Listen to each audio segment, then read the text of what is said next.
me llamo Antonio da Costa y bueno, pues yo llevo más de 10 años a nivel emprendedor y luego pues también 17 años alineado al tenis de mesa y bueno, pues yo decidí montar el proyecto de Pimponeando que alineaba mis pasiones como tenis de mesa, emprender un medio de comunicación. Y como persona inquieta, pues decidí crear otro proyecto en consecuencia de la pandemia como este de Medei y ante todo pues, agradezco a todos los que os estáis conectando. Deseo de corazón que puedan servir las ponencias, todo el conocimiento y saber que vamos a aprender de todos los profesionales que van a estar en nuestra primera edición. Empezamos hoy, que es un día glorioso, está conectada bastante gente y eso me honra y me alegra por el trabajo que habéis hecho todos. Hoy empezamos también con una gran persona que es Rodrigo Alessi y sin más podamos empezar. Bueno, como ha dicho Antonio, les damos la bienvenida a todos a la primera edición de Tenis de Mesa Day 2020.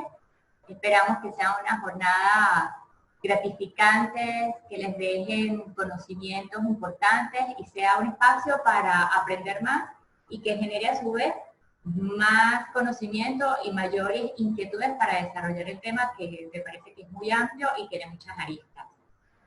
Para quienes no me conocen, como diría Antonio, yo soy Mónica Dávila de Venezuela, presidenta de la Comisión de la Mujer de la Federación Venezolana de Tenis de Mesa, y estaré con ustedes en estas 9 jornadas como de anfitriona.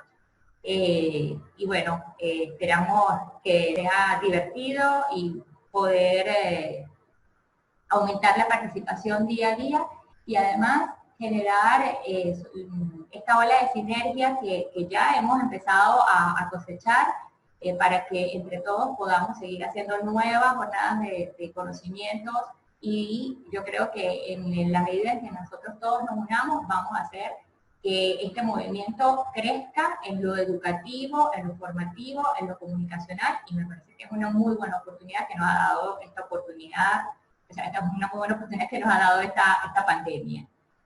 Antes de presentarles a nuestro panelista del día de hoy, y voy a pedir por favor que mantengan sus micrófonos en silencio, cualquier pregunta que deseen realizar, la pueden escribir en el chat y al final tendremos una ronda de consultas donde, bueno, Rodrigo les dará las respuestas que necesiten.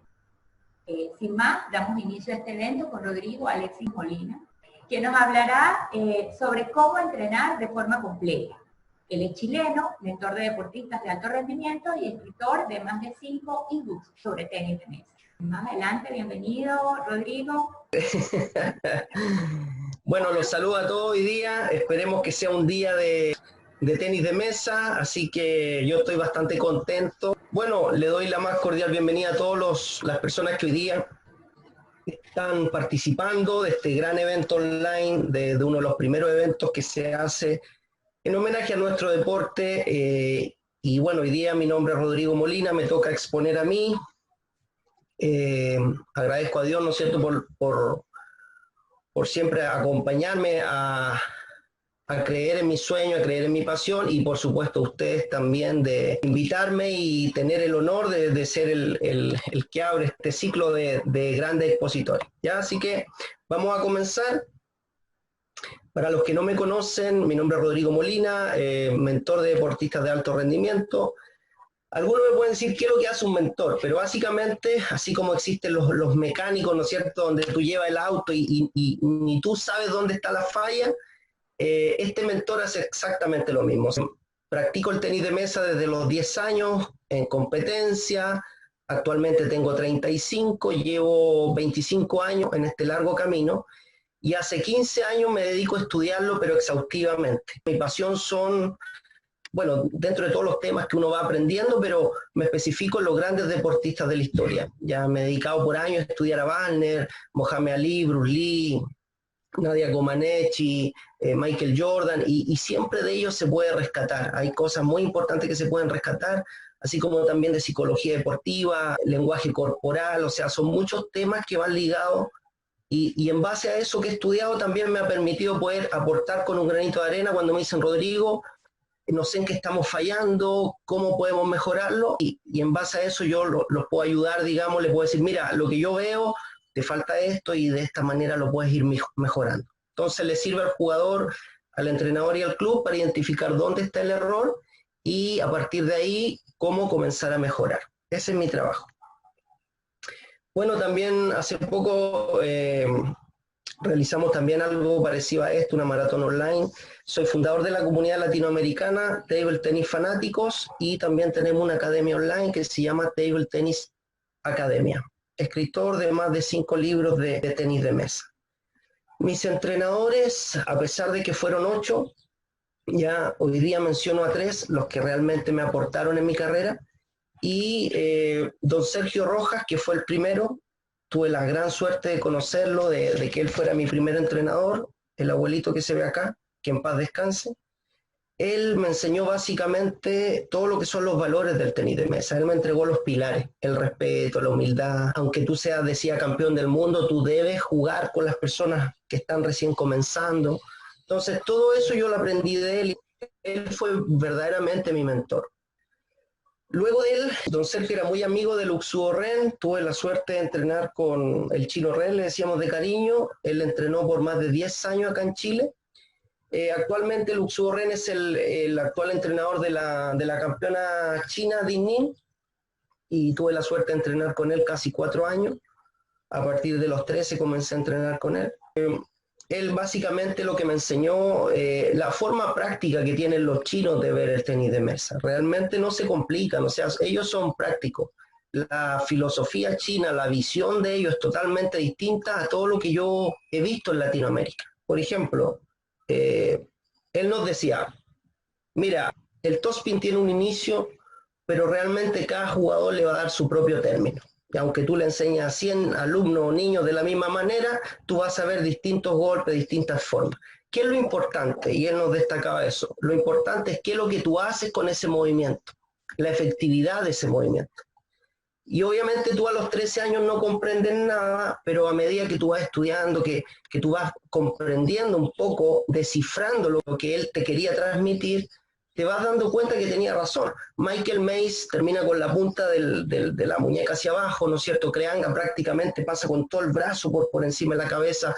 Malone a veces pasa con el codo a la frente. Entonces, cada jugador efectivamente le da su propio término y hoy día yo me he visto en este camino. Muchas veces nos quedamos con la forma, o sea, que los jugadores le peguen bonito a la frente, pero muchas veces eso no es efectivo. Y él mencionaba siempre eso, que básicamente lo que mide el golpe es la efectividad, más que yo pegue bonito a la frente, es qué es lo que hago, si molesto o no molesto con ese ataque. Y bueno, mi último entrenador fue Marcos Núñez, un gran motivador, realmente él llevaba el entrenamiento. Marcos Núñez estuvo en el primer campeonato olímpico de Seúl, uno de los mejores jugadores que ha tenido Chile. Tuve la suerte también de entrenar con él.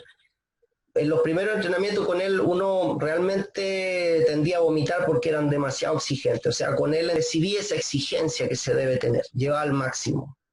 ¿A qué se dedica nuestra academia? Básicamente hacemos libros, tutoriales, clases online, masterclass, talleres.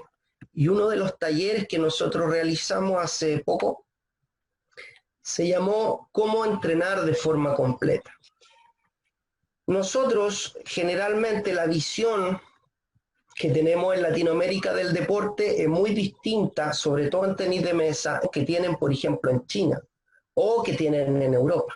Ejemplo, el tenis de mesa para los chinos, ellos lo ven como un todo. O sea, si uno analiza qué sería un todo, el todo abarca parte psicológica, emocional, el estudio por sobre todo, o sea, tiene que estar en el centro porque eso es lo que te permite ir aprendiendo o conociendo lo que tú no sabes. Obviamente la parte física y la parte técnica.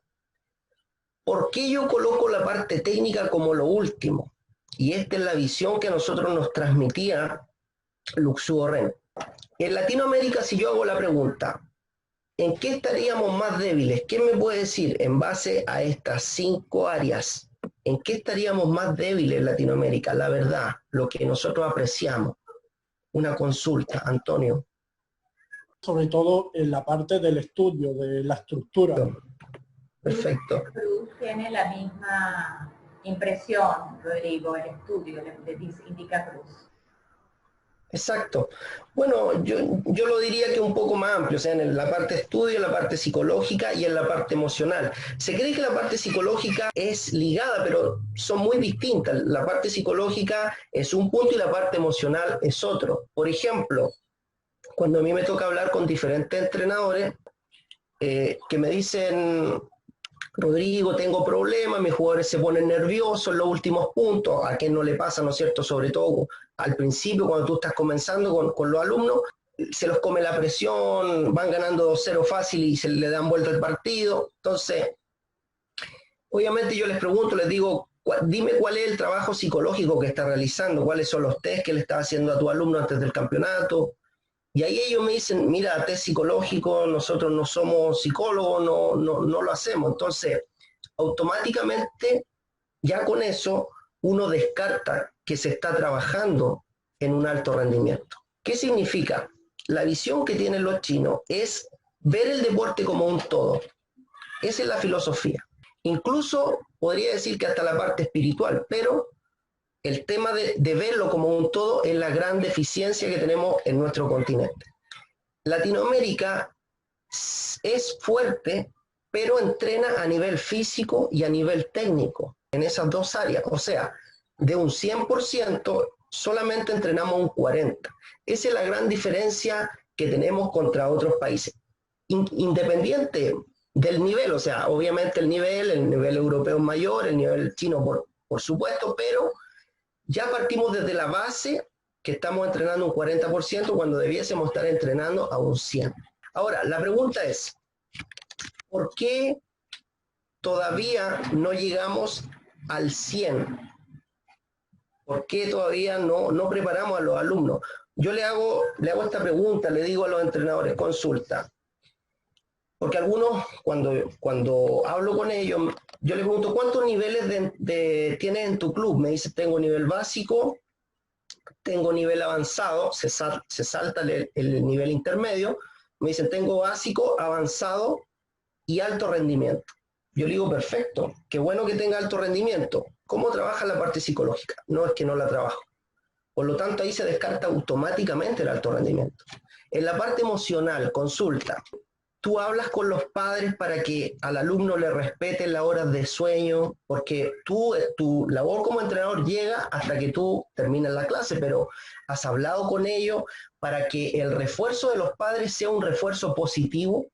Recordemos que el refuerzo negativo, o sea, cuando el padre o el entrenador siempre está reforzando lo malo por sobre lo bueno, en el momento de mayor presión en un partido, finalmente es el inconsciente el que se hace cargo en ese momento.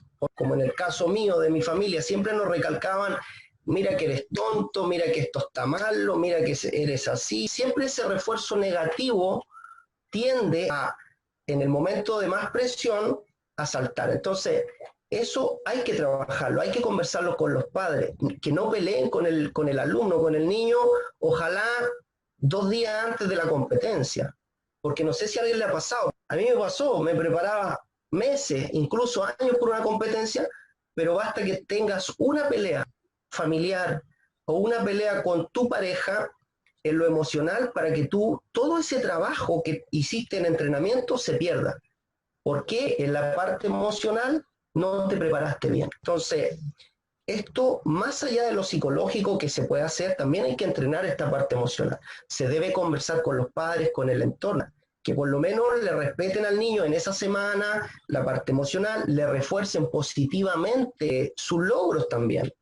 Y ese es el gran desafío que tenemos como formadores, en este caso los entrenadores, porque en Latinoamérica se sigue reforzando negativamente a los niños, siempre se les destaca más lo malo.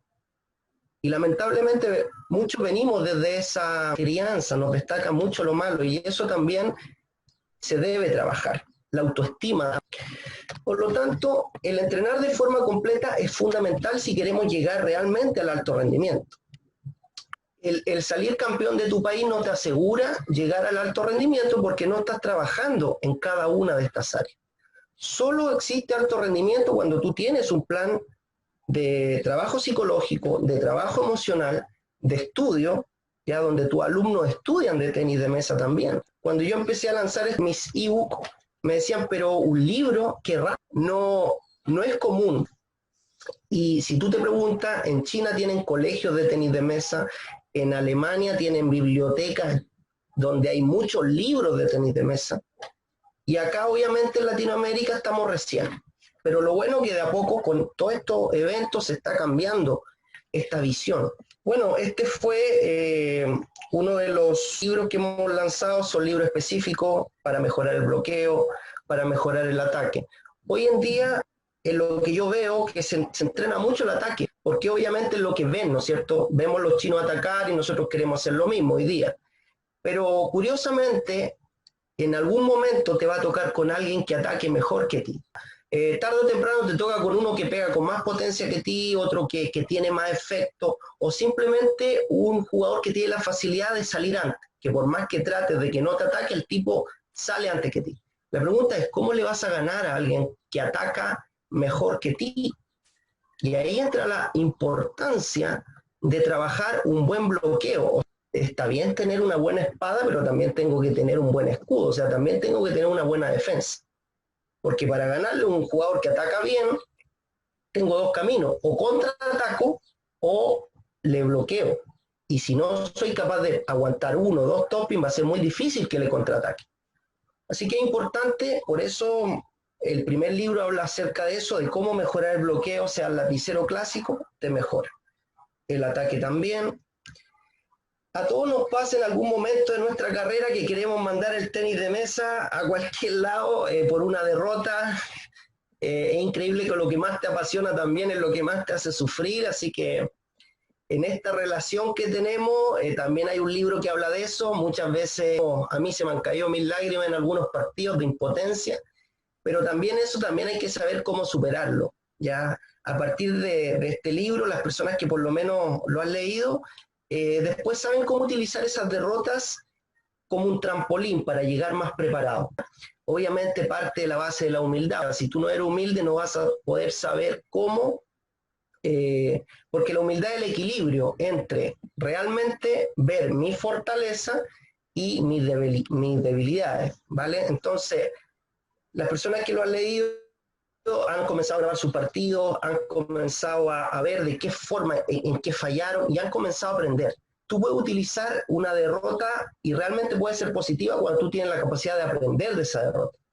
Pero si te quedan que no, que fue el árbitro, que la goma, que la zapatilla, que la malla, obviamente después va a volver a jugar con ese rival, más probable es que pase lo mismo. Pero si tienes la capacidad de aprender de tus errores, va a tener una mayor probabilidad de hacer más daño en el próximo encuentro. También el cuarto libro habla de que es mi visión personal. Lo que siento que más se ha perdido no solamente en los clubes de tenis de mesa a nivel del mundial, ¿no es cierto? Son los valores.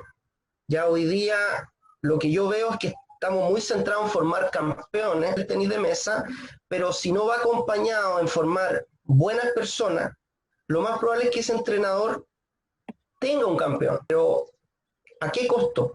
Al costo que el día de mañana ese campeón, cuando lo vea en la calle, lo más probable es que ni lo salude. Entonces, la base de todo proceso tiene que ser los valores, crear buenas personas o formar buenas personas. Y si esas personas el día de mañana son campeones, perfecto, fabuloso. Pero ¿cuál es la diferencia? Cuando tú formas una buena persona, esa persona va a ser un aporte en la vida, en la sociedad, como padre, como trabajador, como empresario. A lo mejor no salió campeón, pero va a ser un excelente presidente de una federación de tenis de mesa. Va a ser un excelente árbitro. Eso es lo importante. Una medalla se llena de polvo, pero que después ese alumno tenga la capacidad de ayudar a miles, o de transmitir ese amor a miles, eso es lo importante. Y este libro, para el que no tuvo la suerte de llegar a un lugar donde le entregaron valores, donde lo único que le dijeron, ya mira, acá la cuota es tanto, vamos partiendo, ataca, y se saltó esa parte. En este libro por lo menos puedes saber cuáles son los más importantes o los que se consideran más importantes. También la parte psicológica y la parte estratégica. Bueno, uno también de mis jugadores favoritos, Janos Wallner, también le hice un libro, me dediqué 10 años a estudiarlo, así que en este libro resumo todo, 21 claves de Janos Wallner. habla acerca de la parte psicológica, estrategia y todo. También las 5 claves del tenis de mesa, que se lo entregué de forma gratuita. Hace poco dimos una masterclass de Wagner, duró 4 horas y media. Estuve revisando y no existe un material latino más extenso que lo que se entregó, ¿ya? También abarca acerca de toda la área psicológica, emocional, estudio físico y técnico de Wagner. Y aquí viene algo importante, porque, por ejemplo, nos vamos a meter de lleno en la parte psicológica. Uno de nuestros grandes errores como tenimesista, y lo digo, o sea, yo partiendo de la base, que nosotros nos encapsulamos en el tenis de mesa, ¿vale? ¿Y qué pasa? Que cuando tú te encapsulas en tu casa, no ves más allá.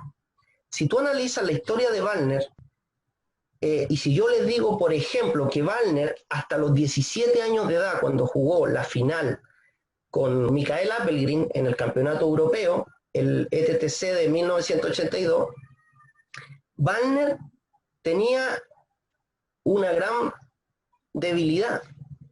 Algunos no me creen cuando les digo que era su temperamento.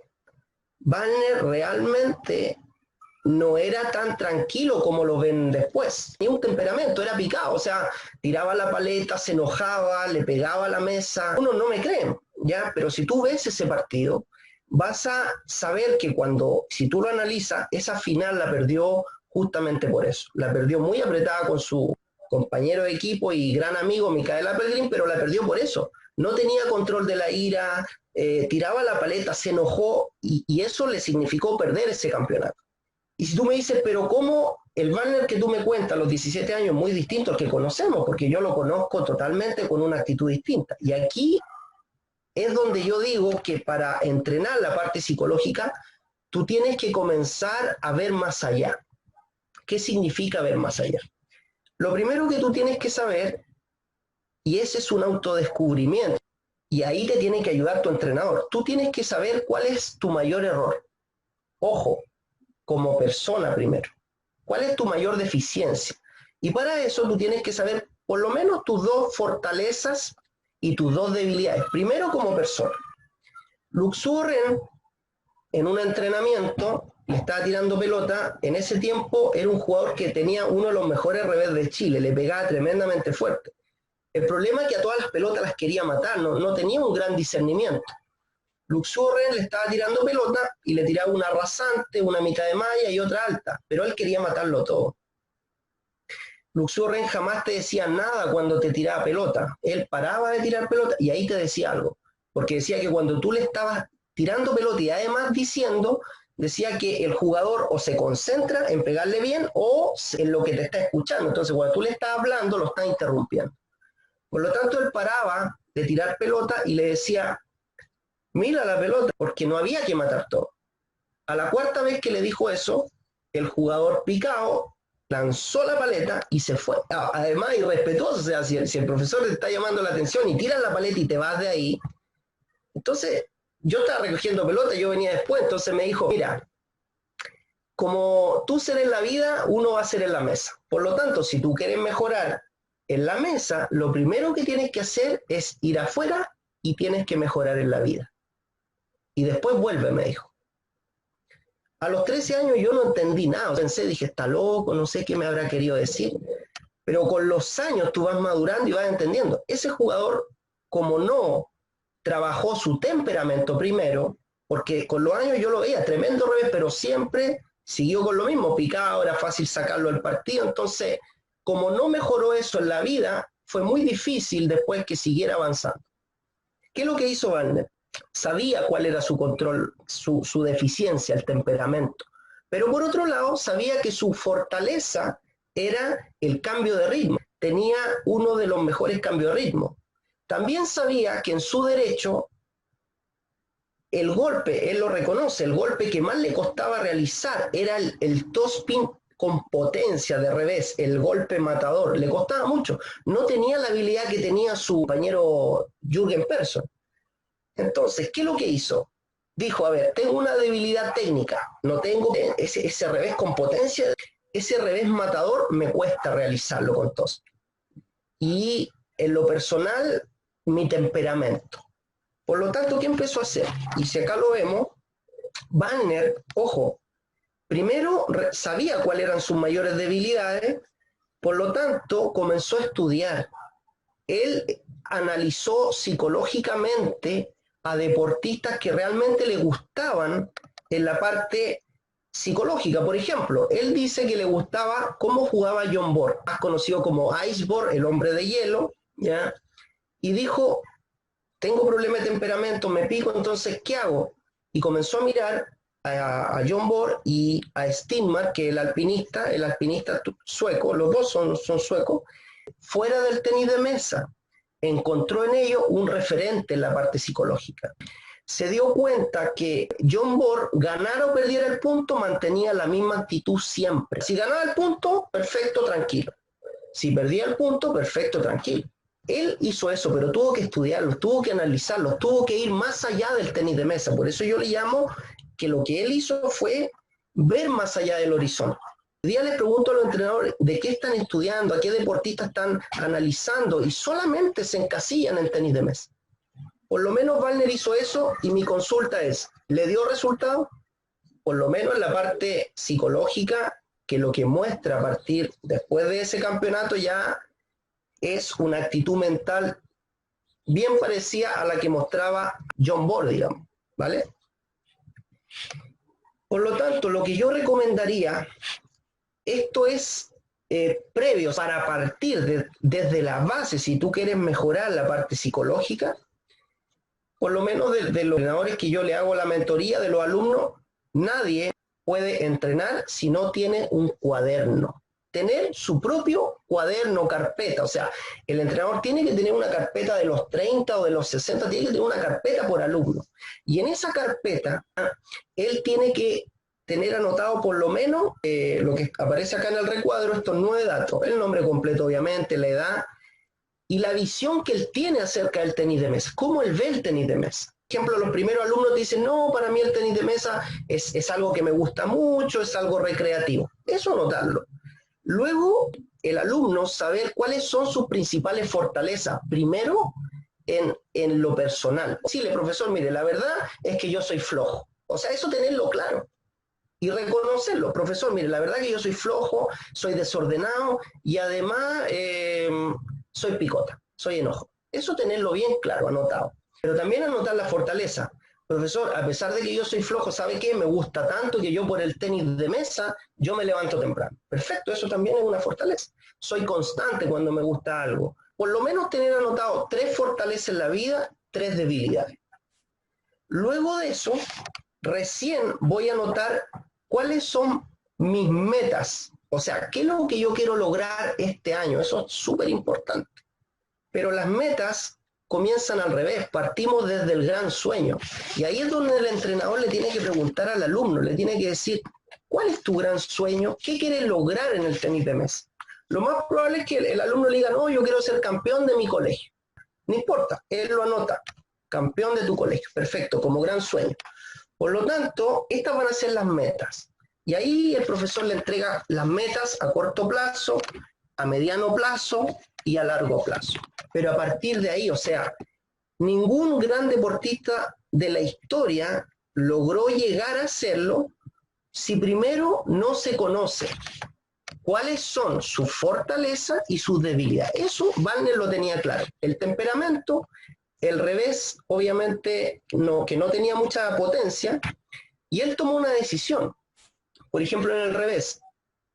Y obviamente, si yo me pongo en el caso, él tenía 2 caminos. O seguir buscando un revés con potencia que le costaba, que no le salía, seguir tratando de mejorar la debilidad o potenciar la fortaleza, que la fortaleza de él tenía mucho cambio de ritmo, tenía mucho toque, o sea, podía cortarte un topspin, podría curar, reducir, bloquear hacia un lado, hacia el otro, o sea, por lo tanto él dijo, ¿qué hago? O sigo buscando potencia en el revés, que me cuesta, o sigo perfeccionando, ¿qué cosa? Mi variación. Yo por lo menos hubiese tratado de seguir buscando potencia, o sea, hubiese tratado de seguir buscando fortalecer mi debilidad. Pero Wagner lo que hizo fue básicamente seguir fortaleciendo lo que ya tenía, aumentar su fortaleza. Y logró tener más de 9 revés distintos. es el único jugador que tiene más de 9 revés distintos. Al final, si tú analizas, Wagner tira con potencia un revés, pero son rara vez, no tira más de 1 o 2 por set, cuando estamos hablando de un matador de revés. Pero, ¿cómo compensó eso? Con una variación de más de 9 revés distintos. Ningún jugador, por lo menos que yo he analizado, tiene esa variación tan amplia, esa gama, ese abanico de revés. Por lo tanto, también le resultó. Más que seguir buscando algo que no le resulta, siguió potenciando su fortaleza. Ahora, la pregunta es, ¿cómo yo hago eso si no tengo claro cuáles son mis fortalezas y cuáles son mis debilidades? El entrenamiento parte de ahí y el profesor tiene que tener claro, porque no todos son iguales. Por eso es que cuando yo veo que tienen a 60 alumnos haciendo lo mismo, yo me pregunto por qué, si las metas son distintas, las habilidades son distintas. No sé si me explico bien hasta ahí.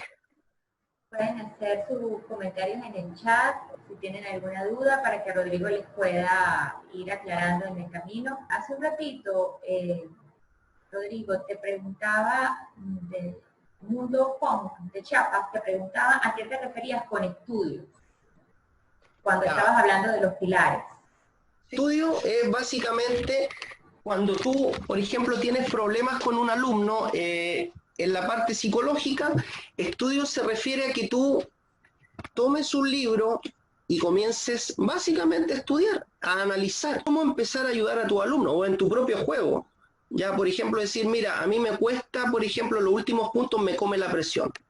Tú tienes que empezar a leer qué es lo que es la presión, cómo funciona el cerebro, la parte psicológica y empezar a leer. A partir de eso, tú vas a tener información.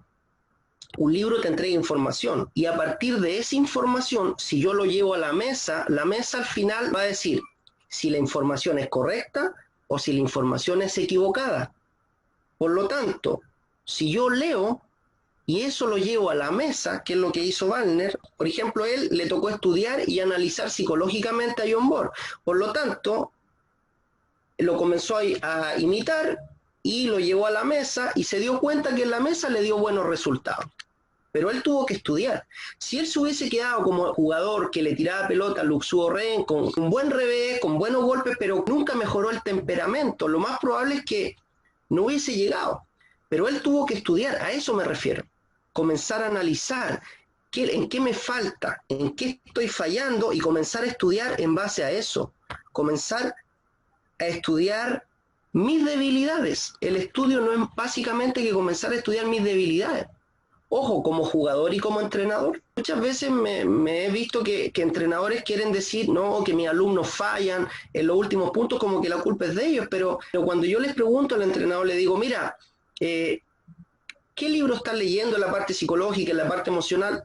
No están estudiando nada. Por lo tanto, el alumno es el resultado de ellos. Los alumnos son el resultado de los entrenadores. Por lo tanto, si yo no estoy, el entrenador es el principal, es el que se tiene que estar más moviendo. No digo en la mesa, lo digo en el aspecto de que nunca puede estar quieto. Cuando me tocó, por ejemplo, analizar a Marcelo Bielsa en su lenguaje corporal, un entrenador que no puede ver un partido tranquilo, le llaman loco obviamente por esta pasión, pero él anda como un reo en la cárcel, de allá para acá, y así analiza. Cuando tú analizas ese lenguaje corporal, ¿qué significa eso? El tipo en su mente, ya la gente que no puede estar quieto es porque está analizando por qué manera, por qué forma, de dónde entramos, por dónde salimos. Así tiene que estar un entrenador que realmente quiere ayudar a su alumno. No puede estar quieto. Ya yo a veces llego a los clubes cuando me invitan y veo al entrenador en una silla, con WhatsApp todo el día. Yo le llamo entrenador de 4 tiempos. ¿Qué significa? El que te abre la mesa, te da un par de esquemas, te cierra la mesa y te cobra la mensualidad. Y tengo que decirlo, lamentablemente hay muchos entrenadores de 4 tiempos. Yo tuve 8 entrenadores y considero a 3. Lamentablemente los otros 5 eran así. Y eso hace daño porque al final el jugador necesita corrección. Necesita que le digan, mira, vamos a mejorar el temperamento, léete este libro, esto te va a ir mejorando, analiza cuáles son tus defectos y así parte. Si un entrenador no tiene una carpeta de cada jugador con su fortaleza, con sus debilidades, ¿cómo vamos a controlar lo que no estoy midiendo? No sé si me expliqué bien con esa respuesta. Ya, entonces, la pregunta es, ¿por qué es importante la parte psicológica y emocional? Porque, ya lo dijimos al principio, la visión de los chinos, o en general, de los que ven el deporte como un todo, parte de aquí, de la parte psicológica, emocional, estudio físico técnico. Algunos me dicen, pero ¿por qué ponen lo técnico al último? Consulta, el golpe, la goma es la que hace el último contacto con la pelota. Pregunta, ¿de dónde viene la señal para que esa pelota haga contacto, para que la paleta haga contacto con la pelota? La señal viene desde arriba, viene desde el cerebro. Y desde el cerebro manda el impulso nervioso, pasando por el músculo, hasta llegar al brazo. Lo que Luxurren se refería cuando te dice que primero tú tienes que entrenar, cuando te manda a solucionar en tu vida los problemas y luego, una vez que los soluciones, los traes a la mesa, lo que te está diciendo es que el entrenamiento tiene que ser desde adentro hacia afuera.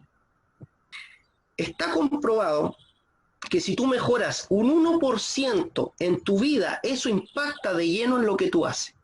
Si tú eres desordenado en tu vida, ese desorden se va a demostrar en la mesa. Si tú eres picado, lo mismo.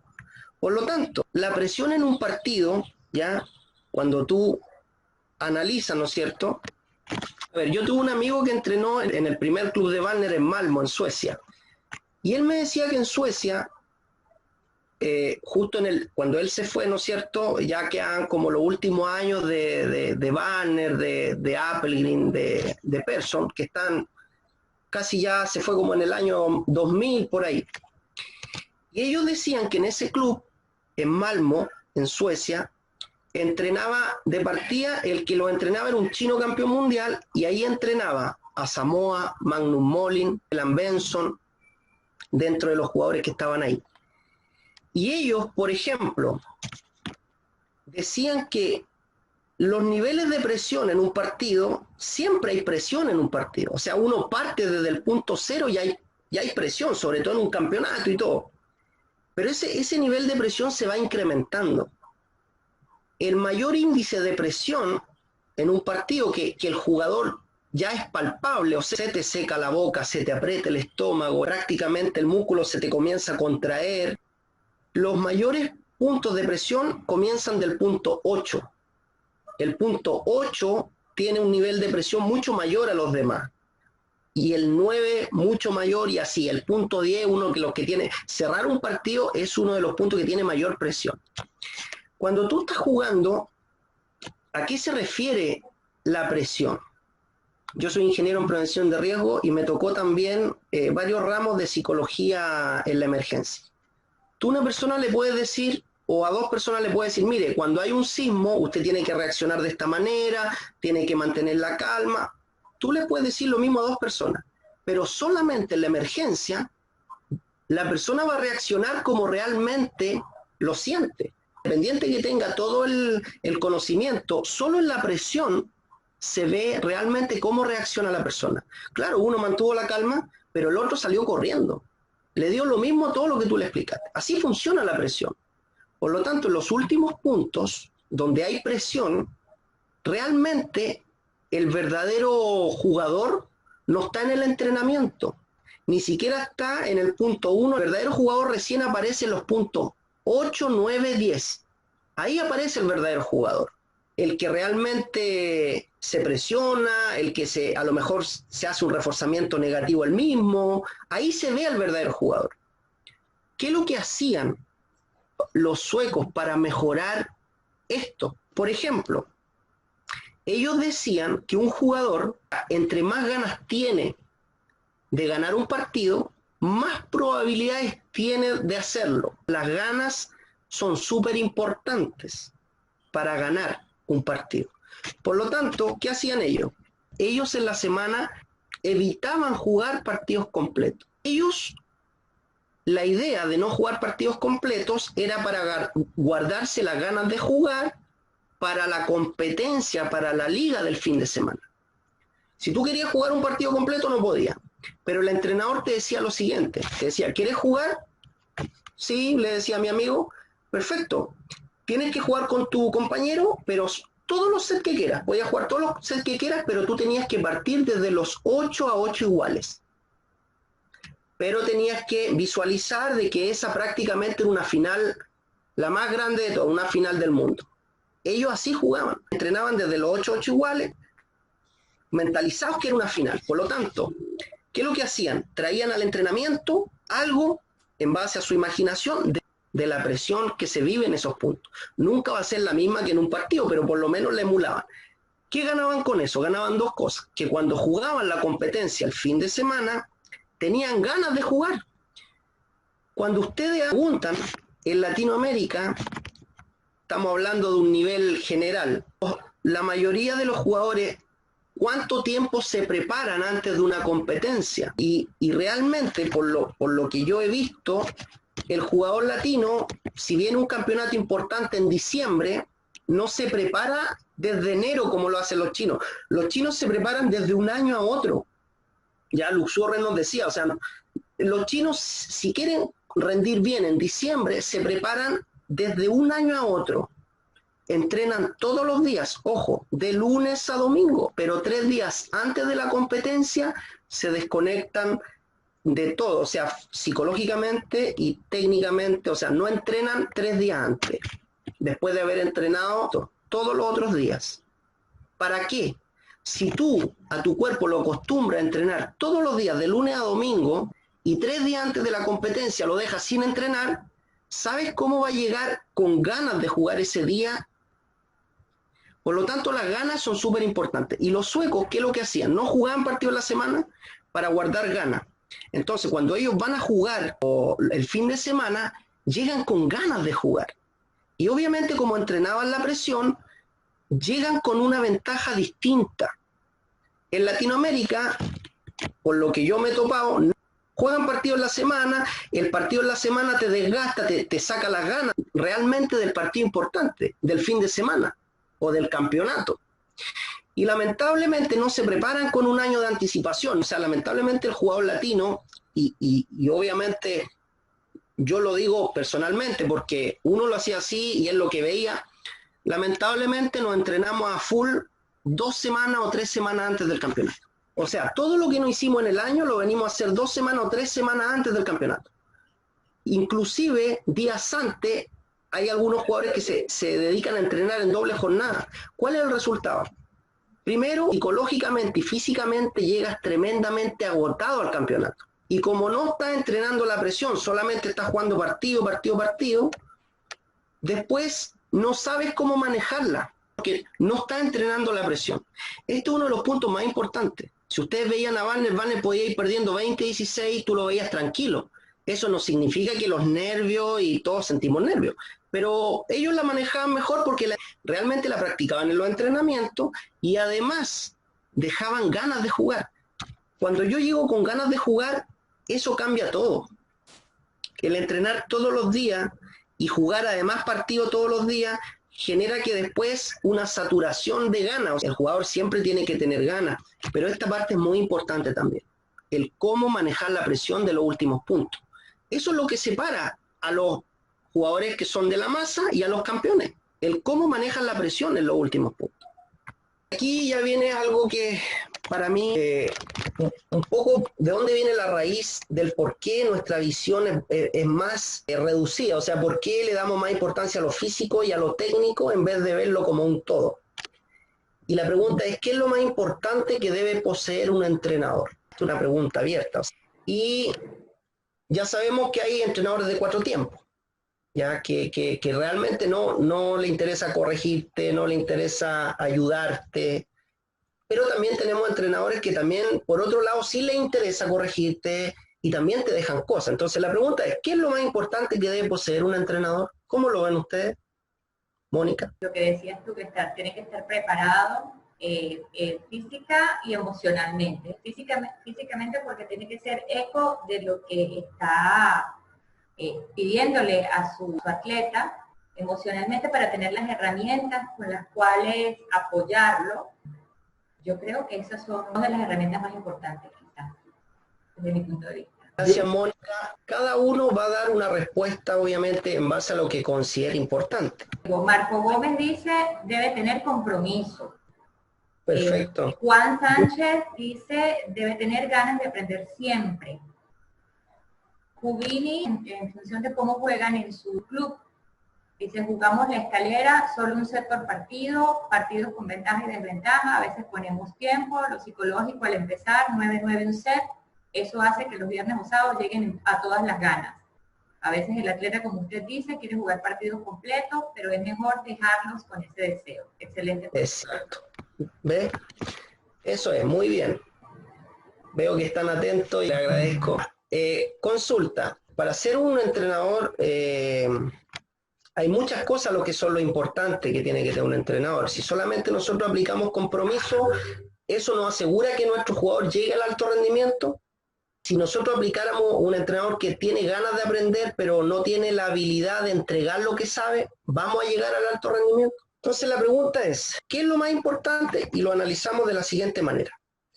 Esa juguera que está ahí nos representa a nosotros, o sea, el ser humano tiene 5 formas de aprender. 5 son las maneras que cada uno de nosotros, desde que nace, todas las personas tenemos de aprender. Cuando un bebé nace no sabe hablar, está en desventaja realmente, pero él, desde que está en la guatita de la mamá, ya está aprendiendo. ¿Y de qué forma está aprendiendo? Los bebés parten aprendiendo todo por imitación. Disculpen el ejemplo, pero si el niño ve que el papá le pega a la mamá, y después, ¿qué va a hacer él? Le va a querer pegar a la hermana. O sea, viene el papá, le dice, oye, no le pegue a tu hermana. ¿Qué pesa más? ¿Lo que él le dice o el ejemplo que le está dando? El ejemplo. Ahora, todo lo que yo hablo, la idea es llevarlo al tenis de mesa. ¿Quién sería el bebé en nuestro club? ¿Quién sería? El atleta, el jugador que están formando. Exacto, el que llegó ese primer día. Tú todavía no le dices nada. Él está mirando, está en la banca mirando. Pero si él ve que el mejor del club, si él ve que los buenos juegan solo con los buenos, que a los demás bajo nivel los van desterrando y los dejan aparte, si él ve actitudes, por ejemplo, en el mejor del club, que a lo mejor es un poco egocéntrico, que miren menos a los demás, ¿qué va a creer él como recién llegado? Él va a creer que ser el mejor es así. Independiente que el entrenador le diga, mira, tú tienes que ser humilde, ¿qué pesa más? ¿Lo que tú le dices o lo que él está viendo? Entonces, de ahí partimos.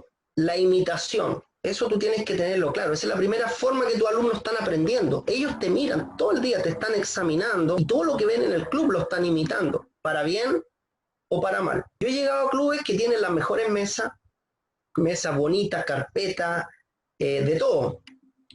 Y realmente llego y están todas las mesas sucias, llenas de polvo. Entonces cuando me dicen, ¿qué debemos hacer para mejorar? Yo le digo, mira, antes de cualquier cosa, tomen un paño, dejen la mesa limpiacita, porque inclusive el polvo también les perjudica las gomas. Se les llenan de polvo, se les caen. Ah, ya me dice, tiene razón. Eso se dice una vez. Y ellos, obviamente, la idea es irlo reforzando. He llegado a otros clubes donde a lo mejor no son mesas verdes, de las mesas que están guateadas, no tienen la suerte de tener las mejores mesas, pero realmente en ese club se respiran buenos valores. Limpian las mesas, cuidan las cosas. Recordemos que este jugador africano no viene de un centro de alto rendimiento. Realmente, ¿cómo entrenan ellos? Entrenan con condiciones o con materiales que juegan prácticamente hasta que la goma queda un espejo. Entonces, eso es importante, la parte de la imitación. Segundo, ¿qué hace ese niño a los 4 o 5 años? ¿A dónde lo enviamos? Acá en Chile, ¿a dónde se le envía? O en cada país se le envía, ¿a dónde? ¿A qué parte? Cuando ya cumple 4 o 5 años. Se le envía a la escuela, a estudiar. Consulta, ¿para qué se le envía a la escuela? ¿Cuál es el fin de enviarlo para allá?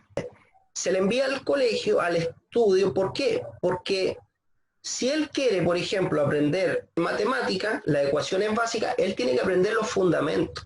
Y obviamente de toda ecuación los fundamentos son los números. Si él quiere aprender a leer el día de mañana, tiene que aprender los fundamentos de la lectura, que son las letras. ellos parten, van a la escuela, se les envía para que conozcan, sepan los fundamentos de la geometría, de las artes manuales, incluso el sociabilizar con otros niños también están aprendiendo. En Chile son 8 años en primaria, 4 años en secundaria, o sea, son 12 años para que él decida si quiere seguir en la universidad o no. 12 años como estudio. En Alemania, para que un entrenador sea reconocido como tal, son 2 años. 2 años, y él tiene que dar una tesis. Él tiene que dar una tesis, defender un conocimiento, algo que aprendió. Y en base a eso, le dicen ya, tú puedes ser entrenador. En Latinoamérica, todavía estamos con el curso de una semana. Imagínate un niño que va una semana al colegio. ¿Qué es lo que aprende en esa semana? Aparte de portarse mal, ¿qué aprende?